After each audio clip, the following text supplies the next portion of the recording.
With me now, Tennessee Republican Congresswoman Diane Black, who's a member of both the Budget and Ways and Means Committees. Congresswoman, thank you for joining me.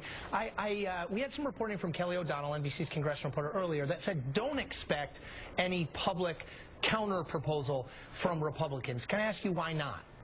Well, I think, Chris, that you can just look at what we did before the election, and we have a plan on the table, both for reforming our greatest debt driver, which is the Social Security, and well, actually the Medicare is what we put the plan out for, and we also have a plan out there to avert the fiscal cliff on the sequestration. So our plans are already there, and we're just waiting for the president to actually come out with a plan. You know, everything we're hearing is so one-sided.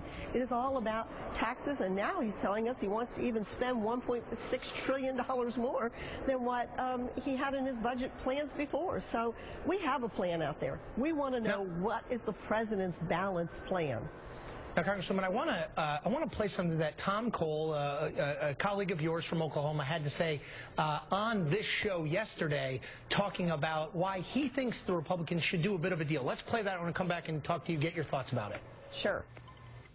If we can give the American people an early Christmas present, if they can listen to the debate instead of be worried that their own taxes are going to go up, I think that actually strengthens our hand. Our leverage here is not tax rates. That's actually the Democrats' leverage. Our leverage, in my view, are spending cuts. The Democrats don't want any domestic spending cuts. They're going to happen if there's not a deal. And the president is the commander-in-chief, and it's a dangerous world, and I got to believe the Secretary of Defense, he doesn't want any more defense cuts either.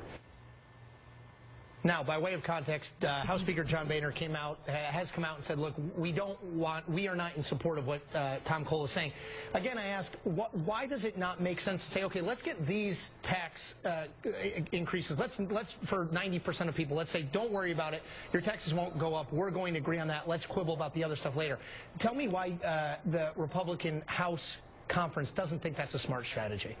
Well, first of all, I have great respect for Representative Cole. He is a very fine man, and he is a very good thinker as well. But I don't agree with him either on this one, because we know that the proposal by the president is going to hit 1 million small business owners.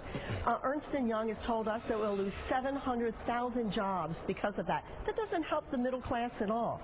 And this is very important that we make sure that we do protect the middle class, and this is not the way to do that.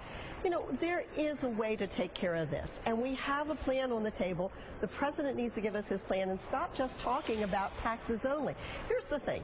If you just look at what the president wants to do by raising taxes on those small business owners, about 1 million of them, you only bring in 8 days of revenue to fund the federal government.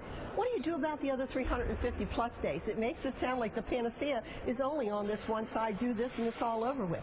We need to enact tax reform. We need to, bring pro-tax reform. We need to cut taxes, and we need to reform our debt drivers, which are Social Security and Medicare. Now, Congresswoman, I want to ask you quickly about one other thing. It's gotten a lot of attention earlier this week. House Republicans named their committee chairman for a wide variety of committees.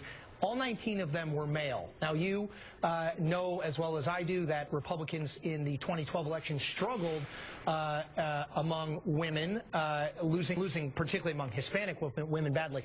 Is this, we're showing all their faces on screen here, is this a problem in your mind for the Republican Party? Do you need more female voices in positions of leadership within the Congress?